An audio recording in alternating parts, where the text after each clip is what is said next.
Surprise பண்ணலான்னு plan பண்ணி நான் மொக்கை வாங்கிட்டு வந்த கதையை பார்க்கலாமா?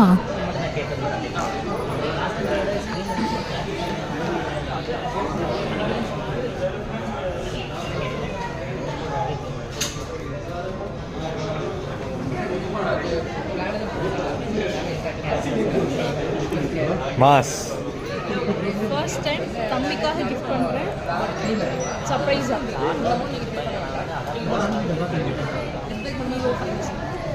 தம்பிக்கு ஒரு சின்ன கிஃப்ட்டாக அந்த விவோ T5 Pro தாங்க வாங்கியிருந்தேன். உண்மைக்குமே நான் ரொம்ப எக்ஸைட்மெண்ட்டாக இருந்தேன்.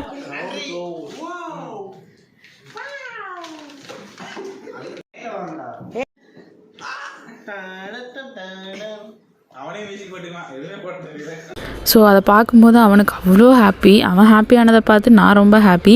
இதில் என்னென்னா இதில் ஒரு சின்ன ட்விஸ்ட் இருக்குது. அது என்னங்கிறத நான் நெக்ஸ்ட் வீடியோவில் நான் போடுறேன்.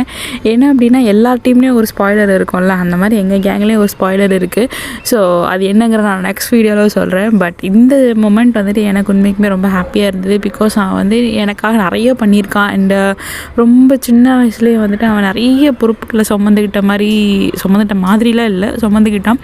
ஸோ என்னால் அவனுக்கு முடிஞ்ச ஒரு குட்டி கிஃப்ட்டு தான் வந்துட்டு இந்த மொபைல் வந்து இது பண்ணேன். உண்மைக்குமே வந்து அவன் அவ்வளோ சந்தோஷம். ஸோ ஆப்வியஸ்லி அவன் சந்தோஷம்னாலே வீட்டில் எல்லாருமே சந்தோஷம்தான். உண்மைக்குமே வந்துட்டு to be frank he is my first child. அவ்வளோதான். அக்காக்காரி தம்பிக்கு சர்ப்ரைஸ் பண்ணலாம்டா. ஆனால் இந்த நாய் என்ன நல்ல சர்ப்ரைஸ், நல்ல ஃபேமிலி.